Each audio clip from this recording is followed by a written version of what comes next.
Hello বন্ধুরা, take index চ্যানেলে সকলকে স্বাগতম। আজ আমি দেখাবো কিভাবে আপনারা অন্নপূর্ণা ভাণ্ডারের 3000 টাকা পাবেন, তার সম্পূর্ণ পদ্ধতি দেখাবো। তার জন্য ভিডিওটি না টেনে সম্পূর্ণটা দেখতে থাকুন। প্রথমে আপনি একটা ব্রাউজারে গিয়ে টাইপ করুন অন্নপূর্ণা ভাণ্ডার, এখানে ক্লিক করুন। দেখুন প্রথমে লেখা আছে অন্নপূর্ণা যোজনা গভর্নমেন্ট অফ ওয়েস্ট বেঙ্গল। এই প্রথমকার ওয়েবসাইটটায় ক্লিক করুন। এরকম উইন্ডো একটা খোলার পর দেখবেন সামান্য স্ক্রল ডাউন করুন, দেখতে পাবেন এই যে পশ্চিমবঙ্গ সরকার গভর্নমেন্ট অফ ওয়েস্ট বেঙ্গল। এখানে বলছে ইন্টার রেজিস্ট্রেশন বা রেজিস্টার্ড মোবাইল নাম্বার দিয়ে লগ ইন করা হবে যদি করা থাকে। তো এটা সদ্য নতুন খুলেছে এই ওয়েবসাইটটা, আগে ছিল লক্ষ্মীর ভাণ্ডার পোর্টাল। তার পরিবর্তে নতুন সরকার এসে এই অন্নপূর্ণা যোজনা পোর্টাল খুলেছে। তাই এখানে দেখুন অন্নপূর্ণা যোজনা পোর্টাল লেখা আছে। এখানে ট্র্যাক অ্যাপ্লিকেশন স্ট্যাটাস, অ্যাপ্লিকেশন করার পর যে স্ট্যাটাসটা হবে সেটা দেখাবে এখান থেকে। এই দেখুন ডাউনলোড অন্নপূর্ণা যোজনা ফর্ম, এটা ইংলিশ। যদি কেউ চান যে আমি ইংলিশে দক্ষ আছি, ইংলিশে ভালো ফিল আপ করতে পারবো, সে এই যে ইংলিশ এখানে ক্লিক করবেন, তবে ফর্মটা ডাউনলোড হয়ে যাবে। আর যদি কেউ মনে করে যেটা আমি বাংলায় ভালো ফর্মটা ফিল আপ করতে পারবো বা বুঝতে পারবো, তাহলে এখানে ক্লিক করবেন। আর যদি মনে করেন কেউ যদি আমি হিন্দি ভালো পারি, হিন্দি ভাষায় ফিল আপ করবো, তাহলে এখানে ক্লিক করবেন। আমরা প্রত্যেকেই জানি আমরা বাঙালি, তাই আমরা বাংলাতে ক্লিক করে বাংলা ফর্মটা ডাউনলোড করে নেব। দেখুন ক্লিক করা মাত্র ডাউনলোডটা হয়ে গেছে। এবার ফর্মটা কোথায় রাখবো, ডেস্কটপে রেখে দিচ্ছি, তাই আমি এখানে সেভে ক্লিক করব। এবার দেখুন এইখানে মুখ্যমন্ত্রী ঘোষণা করেছেন যে 1 তারিখের পর থেকে এই পোর্টাল থেকেই নতুন করে আবেদন করা যাবে অনলাইনে। এখন দেখুন অ্যাপ্লাই অনলাইন বলে কোথাও কিছু লেখা নেই। এখানে দেওয়া আছে স্ট্যাটাস চেক করা যাবে, কিন্তু অ্যাপ্লাই করা যাবে এরকম কোনো অপশান এখনও খোলেনি। তাই আপনারা সোজা ফর্মটা ওপেন করবেন, করে ওটা প্রিন্ট করে নেবেন। প্রিন্ট করে নিয়ে সুন্দরভাবে ফিল আপ করবেন। আমি আপনাদের দেখিয়ে দিচ্ছি ফর্মটা খুলে। দেখুন আমার ফর্মটা আছে এখানে, এই যে অন্নপূর্ণা যোজনা, এই যে ফর্মটা খুলে গেছে। ফর্মটা সম্পূর্ণ বাংলায় লেখা আছে। এবার দেখুন এখানে লেখা আছে অন্নপূর্ণা যোজনা পারিবারিক তথ্য সংগ্রহের ফর্ম।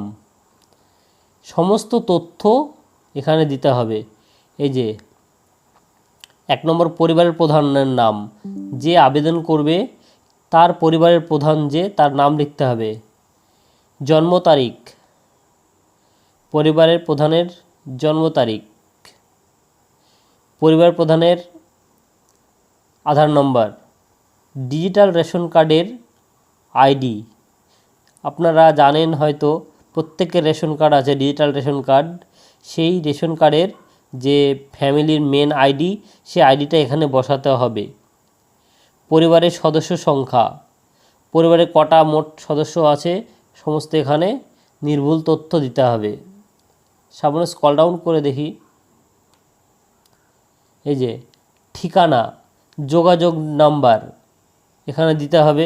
জন্ম তারিখ, লিঙ্গ সমস্ত এখানে দিতে হবে। তারপর এখানে কয় নম্বর, 9 নম্বর চলে গেল। 9 নম্বর ফিল আপ করা শেষ হয়নি এখনও পর্যন্ত। এখানে বলছে পরিবারের প্রধানের সঙ্গে সম্পর্ক, ওই ব্যক্তির যে আবেদন করছে তার আধার নম্বর, তৃতীয় সদস্য, চতুর্থ সদস্য। যদি মনে করে যে আবার 5টা ছেলে আছে, 6টা ছেলে আছে, 6টা পর্যন্ত এখানে দেওয়া নেই, মোট 5টা সদস্যর ফর্ম দেওয়া আছে। পরে বাড়ানো যাবে কিনা সেটা আমরা জানি না, এখনও পর্যন্ত যেটা পাবলিশড হয়েছে এইটুকুই।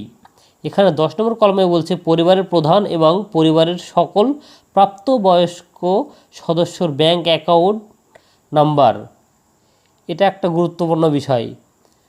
ফর্মটা ফিল আপ হচ্ছে পরিবারের একজন মহিলার নামে, কিন্তু তার জন্য সমস্ত পরিবারের সদস্যর অ্যাকাউন্ট নাম্বার দিতে বলছে। এটা একটা গুরুত্বপূর্ণ বিষয়। আপনি চাইলে দেবেন, না চাইলে না দেবেন। এবার হবে কি হবে না এই ধরনের কোনো সার্কুলার এখনও পর্যন্ত আসেনি। তবে হ্যাঁ, অ্যাকাউন্ট নাম্বার যেটা দেবেন সেটা অবশ্যই ডিবিটি থাকা বাধ্যতামূলক। এখানে বলছে ক্রেডিটের জন্য আধার, ডিবিটি ক্রেডিটের জন্য আধার সংযুক্ত ব্যাংক অ্যাকাউন্ট প্রদান করুন। মানে যেটা ডিবিটি আছে সেই অ্যাকাউন্টটা এখানে দিতে বলছে। এইবার দেখুন ওই কলমে এখনও আছি, এই যে 11 নম্বর কলম বলছে epic number head of the family এবং সকল প্রাপ্তবয়স্কদের এপিক নাম্বার। তাহলে ভাবুন, একজনের জন্য সারা পরিবারের সমস্ত এপিক নাম্বার, আধার নাম্বার, আধার কার্ড নাম্বার, অ্যাকাউন্ট নাম্বার সমস্ত এখানে নথিভুক্ত করতে হবে। 12 নম্বর কলমে লিখছে কি দেখুন, অসংরক্ষিত ইউআর, অসংরক্ষিত আর্থিকভাবে দুর্বল শ্রেণী, সমস্ত শ্রেণী বিন্যাস সমস্ত লিখতে হবে।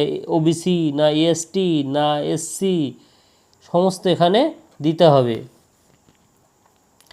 এখানে রেশন কার্ড বা খাদ্য ভর্তুকি পান কিনা সেটা এখানে লিখতে হবে, হ্যাঁ হলে হ্যাঁ, না হলে না। আপনার কি ডিজিটাল রেশন কার্ড আছে? যদি থাকে অবশ্যই প্রত্যেকের আছে, তাই এখানে হ্যাঁ দিতে হবে। এবার দেখুন এখানে লেখা আছে পরিবারটি রেশন দোকান থেকে মাসিক রেশন তুলছে কি না। অবশ্যই প্রত্যেকে রেশন কার্ডের মাল তোলে, তাই এখানে ইয়েস করতে হবে, হ্যাঁ করতে হবে। এবার কি সম্পদ, সম্পদ এটা একটা ভয়ঙ্কর বিষয়। বাড়ির ধরন, আপনার বাড়িতে কি 3 বা তার বেশি পাকা ঘর আছে সেটা আবার বলতে হবে। এবার সম্পদ, আপনার সম্পদ কি আছে না আছে সমস্ত বৃত্তান্ত এখানে ডিটেলস দিতে হবে। পারিবারিক জমির মালিকানা ইয়েস কিংবা নো এখানে দিতে হবে। 3 নম্বর পাতায় এখানে বলছে পরিবারের সকল সদস্যের মোট জমির পরিমাণ, সমস্ত কিছু এখানে দিতে হবে। যানবাহন আছে কিনা, 4 চাকা গাড়ি আছে কিনা সমস্ত এখানে দিতে হবে। পারিবারিক সদস্যর স্বাস্থ্য বিমা কার্ড আছে কিনা। তারপরে আয়, পারিবারিক আয় কত সেটা এখানে দিতে হবে। পরিবারের সদস্যদের প্যান কার্ড নাম্বার যদি থাকে সেগুলো এখানে লিপিবদ্ধ করতে হবে। প্রত্যেকটা ফ্যামিলির মোটামুটি 5টা করে সদস্যর জন্য সমস্ত ডিটেলস রাখার একটা করে ঘর দেওয়া আছে।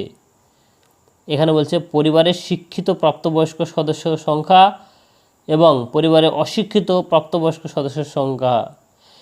এই ফর্মটা আমার দেখলেই বারবার মনে পড়ে যায়, সেন্সাস যখন হয়েছিল ঠিক এই ধরনের ফর্ম ছিল, ঠিক এই রকম ধরনের ফর্ম দিয়ে সেন্সাস করেছিল।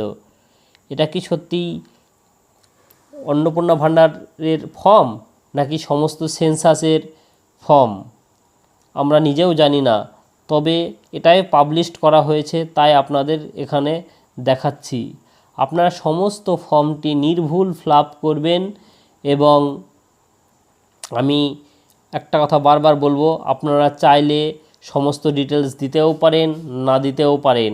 কারণ হচ্ছে এখানে ভীষণ গুরুত্বপূর্ণ বিষয়, সেটা হচ্ছে প্রত্যেক ব্যক্তির অ্যাকাউন্ট নাম্বার এমনকি ডিবিটি সহ, তারপরেও চাইছে কিনা তো প্যান কার্ড, এই সমস্ত ডিটেলস সব জায়গায় দেওয়া যায় না। এটা যে কতটা সিকিওর আর কতটা নন সিকিওর এটা আমরা কিন্তু জানি না। তার জন্য সরকারকে কোনো দায়ীও করা যাবে না। এই ফর্মটা ফিলআপ করার আগে আপনাকে এখানে সমস্ত কিছু সই করতে হচ্ছে যে আমি স্বইচ্ছায় এটা ফিলআপ করেছি। দেখুন এখানে লেখা আছে শুধুমাত্র সরকারি ব্যবহারের জন্য এটা। অন্নপূর্ণা যোজনা পারিবারিক স্তরের তথ্য সংগ্রহ ফর্ম সংক্রান্ত অনুসন্ধান প্রতিবেদন। এখানে লেখা আছে অতএব আমি আবেদনপত্রটি গ্রহণ প্রত্যাখ্যান করার জন্য সুপারিশ করছি। মানে আপনি এই ফর্মটি নেওয়ার জন্য সুপারিশ করছেন, মানে আপনি বাধ্য আপনার স্বীকারোক্তি দিতে। আজকের এই ছিল ভিডিও। ভিডিওটি যদি ভালো লেগে থাকে প্লিজ একটি কমেন্ট করবেন। আর আমাদের কাছ থেকে এই ধরনের নিত্য নতুন ভিডিও পেতে আমাদের চ্যানেলটি সাবস্ক্রাইব করতে ভুলবেন না। ধন্যবাদ।